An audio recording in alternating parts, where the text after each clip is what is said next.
Setiap orang itu dipermudah untuk apa dia diciptakan. Kalau diciptakan untuk masuk neraka, maka dipermudah untuk melakukan kejelekan.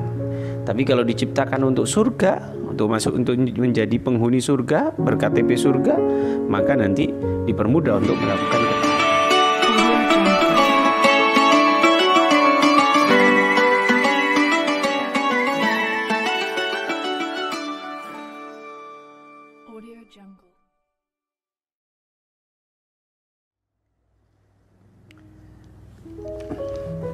Assalamualaikum warahmatullahi wabarakatuh.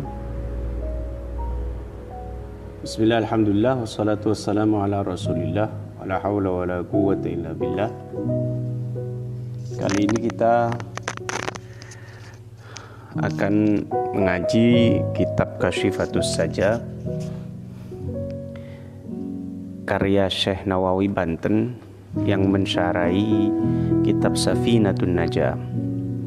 Kebetulan kitab Safinah An-Najah ini saya kaji di 3 tempat, di Masjid Al-Amin di Beratang, Surabaya, kemudian di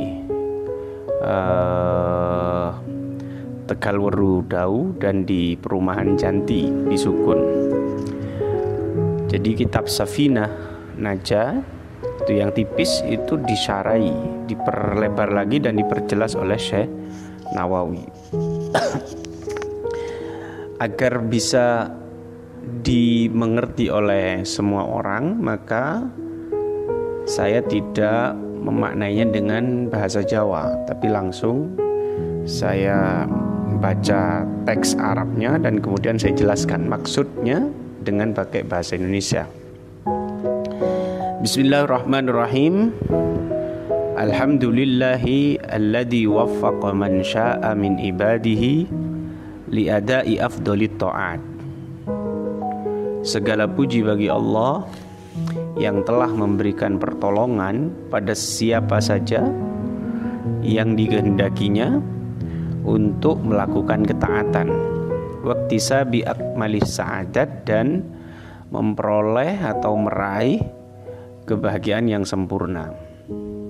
Lagi-lagi di hampir setiap kajian atau setiap kitab itu kita diingatkan dengan basmalah dan hamdalah, bahwa segala pujian itu milik Allah Subhanahu wa taala. Itu sebagaimana yang saya jelaskan di kajian tentang hadis arba'in di muqaddimah, itu sudah saya jelaskan panjang lebar tentang alhamdulillah ini. Pujian itu semuanya milik Allah Subhanahu wa taala. Dalam penelitian ulama, ya, dalam kajian-kajian ulama disebutkan bahwa pujian itu ada 4. Karena kita itu sebagai makhluk dan Allah sebagai khalik. Ya. Ada makhluk, ada khalik, pencipta dan makhluk, itu saja. Sehingga pujian itu boleh jadi Allah memuji dirinya sendiri, yang dalam bahasa Arabnya itu dikatakan hamdu qadimin li qadim, memujinya zat yang kekal, yang dahulu, yaitu Allah terhadap dirinya. Itu banyak di Al-Quran, Allah menyifati dirinya dengan pujian. Kemudian yang kedua, pujian Allah terhadap makhluknya, hamdu qadimin li hadisin. Hadis itu makhluk. Pujiannya Allah yang qadim kepada makhluk yang hadis, yang baru. Itu bisa dicontohkan misalkan dalam Al-Quran ketika Allah memuji Nabi Muhammad. Allah memuji Nabi Muhammad dengan redaksi wa innaka la'ala khuluqin adzim. Sesungguhnya engkau Muhammad itu memiliki perangai yang baik, yang agung. Itu pujian. Kemudian ada pujian makhluk kepada Allah, hamdu hadisin li qadim. Pujiannya makhluk kepada Allah, pujiannya zat, pujiannya makhluk yang hadis li qadimin pada Allah yang qadim, yang dahulu. Banyak contohnya kita. Misalkan kita memuji Antal Karim, ya Allah engkau yang maha dermawan, antar raufur rahim. Itu adalah pujian kita kepada Allah Subhanahu wa taala. Kemudian ada pujian yang sering terjadi dalam keseharian kita, pujian manusia pada manusia yang lain atau pujian manusia kepada makhluk lainnya. Pujian sesama makhluk itu kategori keempat, hamdu hadisin li hadis. Pujiannya makhluk yang hadis kepada sesama makhluk yang hadis. Misalkan saya memuji lagu Aisyah itu keren, enak didengar, itu kan pujian saya kepada makhluk gitu. Saya memuji hewan pun begitu. Saya memuji bintang, saya memuji rembulan, saya memuji apa saja. Misalkan pesawat itu kok, wah keren banget pesawat ini. Ini masuk kategori pujian ini. Lah, semua pujian itu sebenarnya muaranya hanya kepada Allah. Yang berhak memiliki pujian itu Allah, bukan kita, bukan makhluknya. Kemudian Syekh Nawawi di awal ini mengingatkan bahwa kita bisa melakukan ketaatan itu bukan karena kehebatan kita, tapi karena taufik dan masyiah Allah ya. Taufik itu pertolongan, masyiah itu kehendak Allah. Sehingga orang itu seberapa rajinnya dia beribadah, seberapa disiplinnya dia beribadah, itu tidak boleh sombong. Karena kita harus ingat bahwa itu semua tanpa taufik pertolongan Allah tidak mungkin terjadi. Tanpa masyiah, keinginan kehendak Allah tidak mungkin terjadi gitu. Maka yang seperti itu harusnya kita syukuri. Ketika kita dipermudah untuk melakukan taat, itu disyukuri karena Nabi pernah bersabda, fakullun muyassarun lima khuliqala. Setiap orang itu dipermudah untuk apa dia diciptakan. Kalau diciptakan untuk masuk neraka, maka dipermudah untuk melakukan kejelekan. Tapi kalau diciptakan untuk surga, untuk menjadi penghuni surga, berKTP surga, maka nanti dipermudah untuk melakukan ketaatan. Lah, dipermudah melakukan ketaatan itu adalah taufik pertolongan dari Allah Subhanahu wa taala semata, bukan karena kita. Wa asyhadu an la ilaha illallah al-muttasifu bi jamalil kamalat. Saya bersaksi bahwa tidak ada Tuhan selain Allah yang memiliki sifat yang sempurna atau yang disifati dengan segala kesempurnaan, atau lebih mudahnya Allah yang maha gitu ya. Maha apa saja? Maha yang Asmaul Husna itu jadinya Ar-Rahman, Ar-Rahim, Al-Malik, Al-Qudus, itu kan maha-maha semua. Wa asyhadu anna sayyidana Muhammadan abduhu wa rasuluh. Dan saya bersaksi bahwa Nabi Muhammad itu adalah utusan Allah, Rasul Allah, afdalul makhlukat, makhluk paling mulia. Dan ini yang wajib diajarkan pertama kali kepada anak kita ya. Anak-anak kecil kita itu sebelum diajari sholat harus diajari tentang Allah dan Nabi, bahwa Tuhan kita adalah Allah, bahwa Nabi Muhammad itu adalah Rasul Allah. Dijelaskan juga bahwa Nabi itu diutusnya di Mekah, lahirnya di Mekah, wa dufina bil Madinah, wa tuwfiya fiha, wafat di Madinah dan dimakamkan di sana. Sebagaimana di kitab Fathul Mu'in, di awal-awal itu dijelaskan bahwa kewajiban seorang wali atau orang tua ya terhadap anaknya adalah mengajarkan hal-hal ini sebelum mengajarkan sholat gitu loh, sebelum mengajarkan sholat.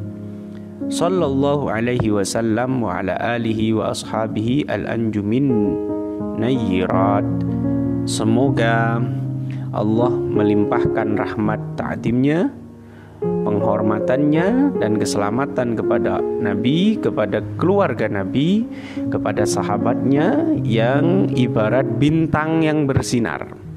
Ya, orang itu kalau di area di padang pasir misalkan, di Sahara ya, atau di lautan itu ketika bingung untuk menentukan arah, maka meminta petunjuknya adalah dengan melihat petunjuk langit, petunjuk bintang itu tadi, sehingga bisa tahu arah angin. Lah sahabat itu diibaratkan dengan bintang dalam artian menjadi rujukan, menjadi petunjuk bagi orang yang sedang kebingungan. Karena orang yang ada di lautan itu kalau tanpa ada petunjuk, untung sekarang ada kompas, itu akan bingung untuk menentukan arah mau kemana. Nah, kita itu diibaratkan sebagai orang yang sedang kebingungan menentukan arah. Lalu siapa yang akan kita jadikan bintang, referensi atau rujukan atau petunjuk, itu adalah para sahabat. Salatan wa salaman daimaini ma damatil ardu was samawat. Salawat yang salam yang semoga tetap langgeng sampai hari kiamat, ya, sampai bumi dan langit ini sirna, ya.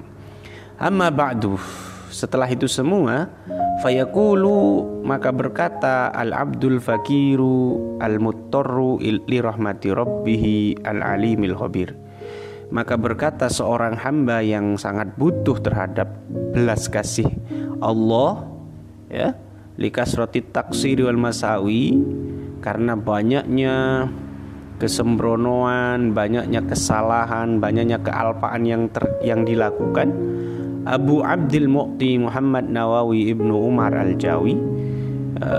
Siapa hamba tadi? Namanya adalah Abu Abdil Mu'ti Muhammad Nawawi bin Umar Al-Jawi.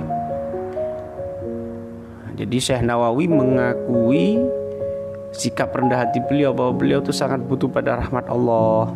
Kemudian beliau banyak melakukan dosa, banyak melakukan kesalahan, maksiat. Ini bayangkan, sekali Syekh Nawawi mengakui begitu, apalagi kita. Betapa banyak maksiat yang kita lakukan, betapa banyak kesalahan, betapa banyak kealpaan, betapa banyak kekhilafan dari diri kita. Asy-Syafi'i madhaban, madhabnya bermadhab Syafi'i, Syekh Nawawi Banten.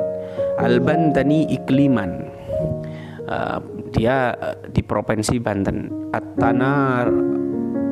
At-Tanari mansya'an, kemudian di kecamatan Tanaro Wadaron, ya. Wafarallahu dunubah, tapi beliau wafatnya di Mekah dan dikubur di Ma'la. Wasatara fid daraini uyubah, dan semoga Allah menutupi cacat-cacatnya atau aibnya, kekurangan-kekurangannya di dunia dan akhirat.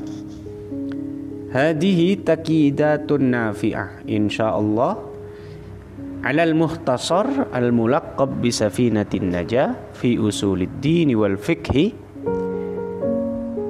lisyaikhi al-alim al-fadil Salim bin Sumair al-Hadrami ikliman wal batawi wafatan nawwarallahu dariha. Kitab ini adalah penjabaran yang insya Allah bermanfaat. Penjabaran dari apa? Dari kitab ringkas yang dikarang oleh Syekh Salim bin Sumair yang lahir di Hadramut dan wafatnya di Betawi, di Jakarta, Batavia. Kitab itu, kitab yang ringkas itu tadi populer dengan julukan atau judul Safinatun Najah, ya. Dan ini dikaji di banyak tempat lah, karena ini fikih dasar itu Safinatun Najah. Tutammimu masailah, lah kitab yang dikarang Syekh Nawawi ini nanti akan menyempurnakan persoalan-persoalan yang dibahas oleh Safinatun Najah. Wa tafukku muskilah, akan mengurai kerumitan-kerumitan, kesulitan-kesulitan yang ada di kitab Safinatun Najah. Wa tufassilu mujmalah, dan memperinci penjelasan-penjelasan yang masih global, masih umum di Safinatun Najah.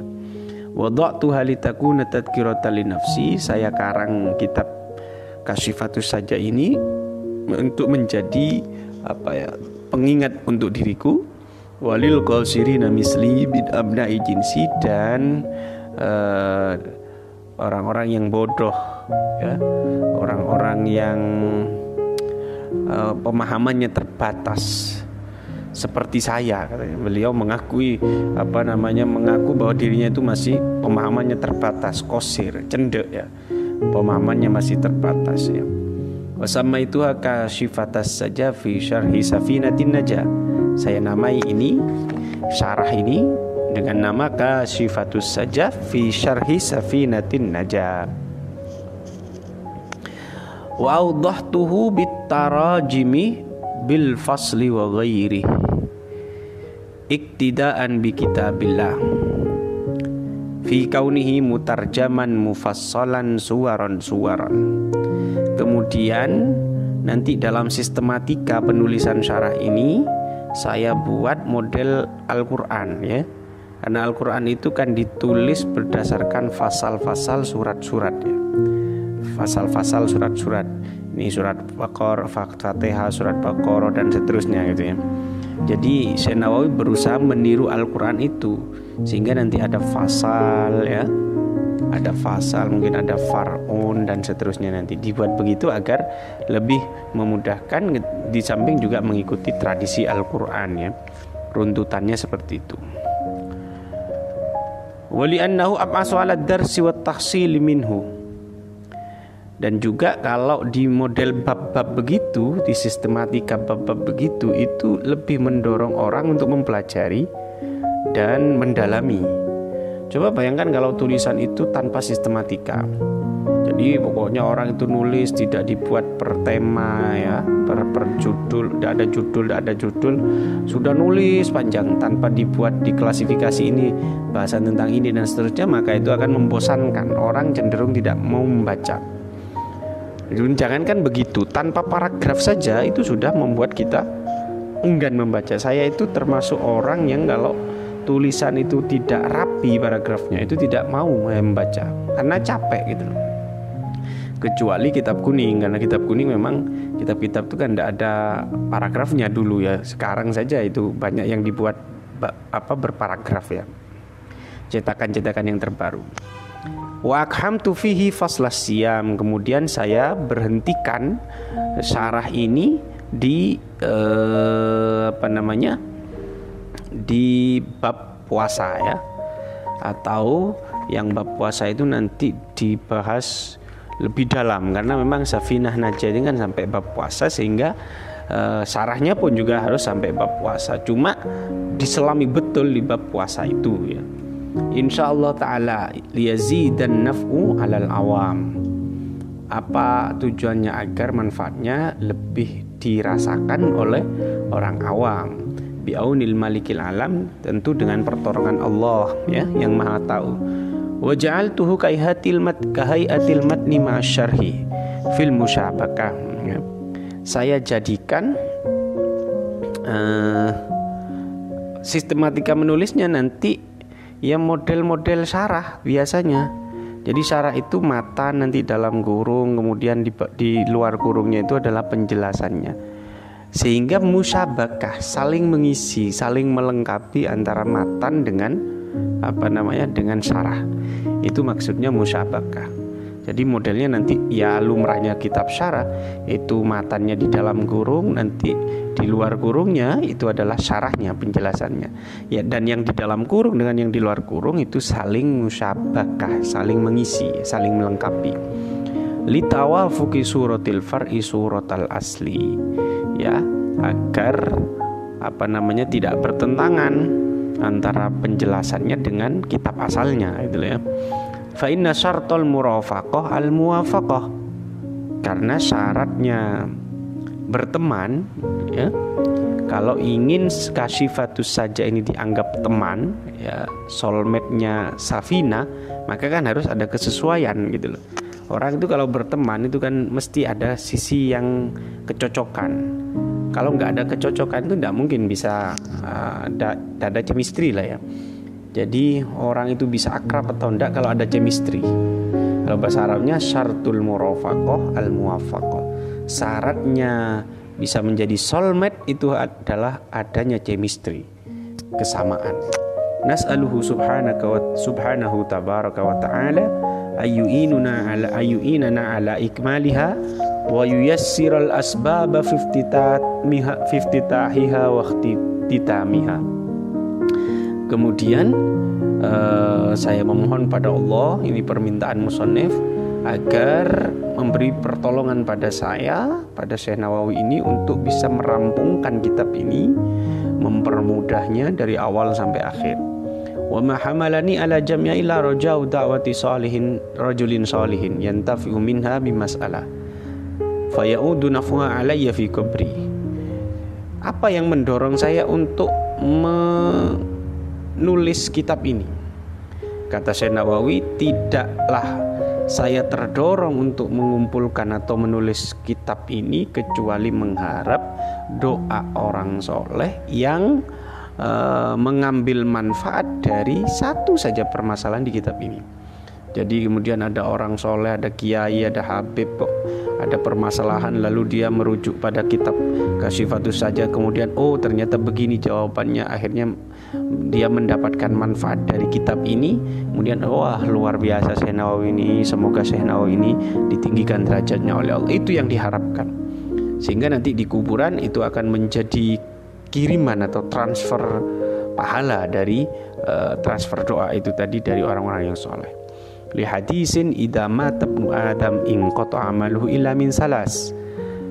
Karena ada hadis kalau manusia itu meninggal maka amalnya terputus illa min salasin, kecuali 3 hal. Yang pertama apa? Shadaqatin jariyah, sedekah jariyah. Jadi semua amal itu akan bermanfaat bagi anak Adam, bagi manusia. Cuma ada amalan yang walaupun orangnya sudah meninggal, ini amalannya tetap mengalir. Apa itu? Yang pertama sedekah jariyah, sedekah kepada orang lain, memberi makan kepada orang misalkan ya, atau memberi pakaian kepada orang, itu sedekah, itu dapat pahala. Tapi begitu meninggal, begitu habis makanannya itu ya sudah kan, ya. Begitu habis makanan itu ya sudah, segitu saja, tidak akan mengalir terus gitu. Berbeda dengan sedekah jariyah, misalkan mewakafkan masjid, mewakafkan tanah untuk pesantren, terus tanahnya itu kan terus dipakai untuk tempat pesantren, dibuat ngaji, yang di masjid ya begitu, dibuat ngaji, istighosah, sholawatan dan seterusnya, dibuat berjamaah sholat Jumat, itu kan pahalanya mengalir terus gitu. Au ilmin yuntafa'u bi, atau ilmu yang bermanfaat. Seorang guru ngajari kepada muridnya, akhirnya muridnya itu menjadi pintar, alim, kemudian kembali ke desanya masing-masing, lalu di desanya dia menjadi ustadz, menjadi kiai, menjadi guru, menyampaikan ilmu dari gurunya tadi. Begitu seterusnya, maka ini akan menjadi mata rantai aliran pahala dari guru-gurunya dan sampai kepada Nabi Muhammad SAW. Awaladin solihin yad'ulah, atau dia punya anak soleh ya, anak catatannya harus soleh dulu, lalu kedua mendoakan. Kadang ada anak yang mau mendoakan tapi tidak soleh, kadang ada anak soleh tapi jarang mendoakan orang tuanya. Lah yang menjadi amalan jariyah itu tadi, yang menyebabkan yang amalnya tidak terputus walaupun orangnya sudah meninggal, adalah ketika dia punya anak ya soleh dan mau mendoakannya. Wa ana wa in kuntu lastu ahlan li hadha sya'ni wal hal qasadtu tashabbuha birrijal li afuza bi suhbati iyahum.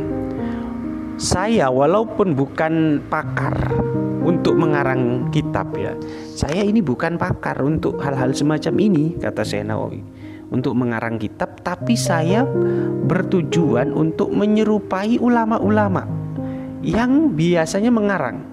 Saya ingin menyerupai Syekh Ibnu Hajar al-Asqalani, ingin menyerupai Imam Nawawi, ingin menyerupai Imam Romli, ingin menyerupai Ibnu Hajar al-Haytami, ingin menyerupai Zakaria al-Ansari yang ngarang Fathul Wahab dan seterusnya. Saya ingin menyerupai mereka walaupun saya bukan pakar di dalam bidang ini, katanya Syekh Nawawi. Kenapa? Agar nanti kelak di akhirat biar saya bisa berteman, biar bisa satu tempat dengan beliau-beliau itu. Ini sisi ketawaduan, kerendah hatian Syekh Nawawi, mengatakan beliau bukan pakar, padahal beliau itu karangannya banyak. Di bidang tafsir beliau punya kitab namanya Marah Labid At-Tafsir Munir, itu yang diakui oleh ulama-ulama Al-Azhar. Bahkan dikasih penghargaan, beliau dipanggil ke Al-Azhar sana. Dan sebagian orang mengatakan bahwa tafsir Marah Labidnya Syekh Nawawi Banten ini lebih mudah dan lebih keren ketimbang tafsir Jalalain. yang biasa dikaji oleh teman-teman itu. Kemudian di bidang hadis beliau punya itu nyarai lubabul hadis itu, al-qaulul hasif fi lubabil hadis itu. Di bidang fikih beliau banyak karangannya, termasuk ini Sifatus Saja.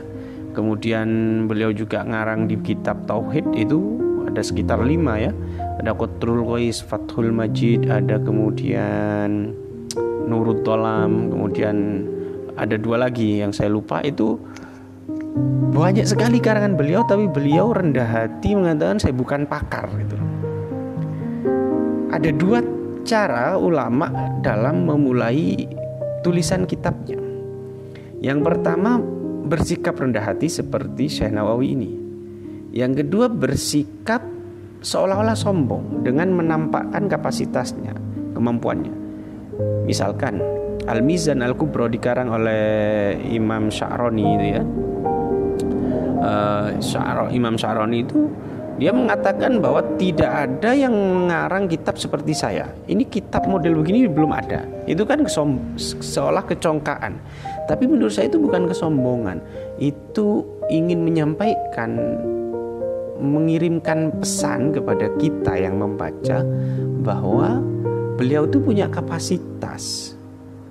Beliau itu memang capable, punya kemampuan di bidang itu, sehingga kalaupun kamu membaca ini jangan meragukan gitu. Makanya saya beberapa kali di teman-teman santri memberi contoh.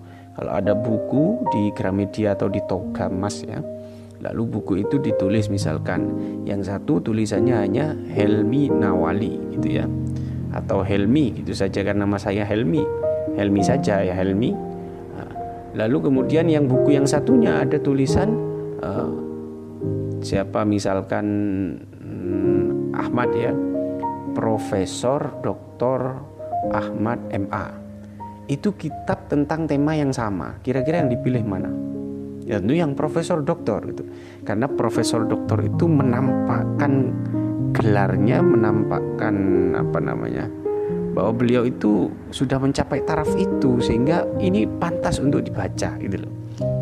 Ada yang sikapnya rendah hati, tidak mau menulis gelar seperti itu. Dan itu dilakukan oleh Syekh Nawawi di sini. Syekh Nawawi mengaku bahwa beliau itu tidak punya gelar apa-apa, tidak punya kepakaran apa-apa gitu. Lima warada fil khabar man tashabbaha biqaumin fahuwa minhum. Karena ada hadis di mana hadis itu berbunyi siapa yang menyerupai satu kaum maka dia bagian dari kaum itu. Saya menyerupai ulama dengan menulis kitab ini, berarti saya juga bagian dari ulama itu nanti di akhirat. Wa aratul ghawsa fi mahabbatihim, saya ingin menunjukkan atau menyelami cinta pada mereka.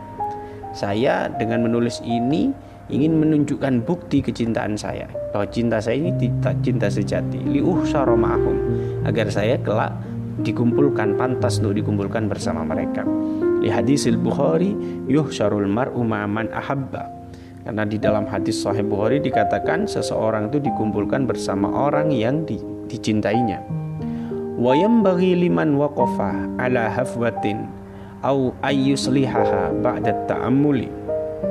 Dan saya harap siapa saja yang membaca kitab ini dan menemukan kesalahan, saya harap dia mau membenahi kesalahan itu, tapi tolong dipikir-pikir dulu yang dalam, diangen-angen dulu apa betul itu salah. Nah, jadi di satu sisi Imam Syekh Nawawi ini menampilkan kerendah hatiannya, mau dia welcome, kalau mau dikritik ya silahkan dikritik lah. Tapi dia memberi catatan yang penting bagi kita, ba'da ta'ammul, setelah kamu angen-angen. Sehingga tidak sembarangan kita kemudian menyalahkan kitab ini. Makanya tradisi di pesantren itu kalau satu kitab ini kemudian ada salah, kayak salah lafadz, itu mesti kiai atau ustadz itu punya beberapa cetakan. Oh ternyata di semua cetakan memang salah begitu. Maka kemudian dicarilah di kitab-kitab di atasnya kitab itu, lalu ketemu ternyata berbeda memang.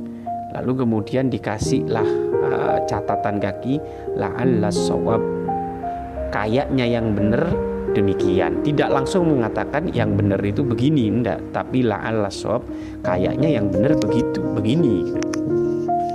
Ini saran dari penulisnya. Dan itu ditiru sampai sekarang.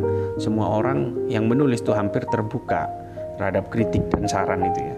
Nas'alullah yubaddil halana ila ahsanil ahwal. Saya juga memohon pada Allah agar menggantikan kondisi saya yang demikian menuju kondisi yang lebih baik ya. Wa yaj'alana mimman tas'a ilaihin nas li akhdil ilm la li hududid dunya alfaniyah. Saya juga berharap kepada Allah semoga saya dijadikan orang yang diidolakan karena ilmunya. Karena orang itu ingin mencari ilmu dari saya, bukan karena karena ingin materi, ingin dunia gitu, ingin popularitas dan seterusnya gitu. Wa yumatti'ana bin nadhar ila wajhil karim fid daril baqiyah, dan semoga Allah memberikan kenikmatan kepada saya dengan bisa melihat Allah kelak di akhirat. Qala al-musannif rahimahullah taala ila akhiri. Assalamualaikum warahmatullahi wabarakatuh.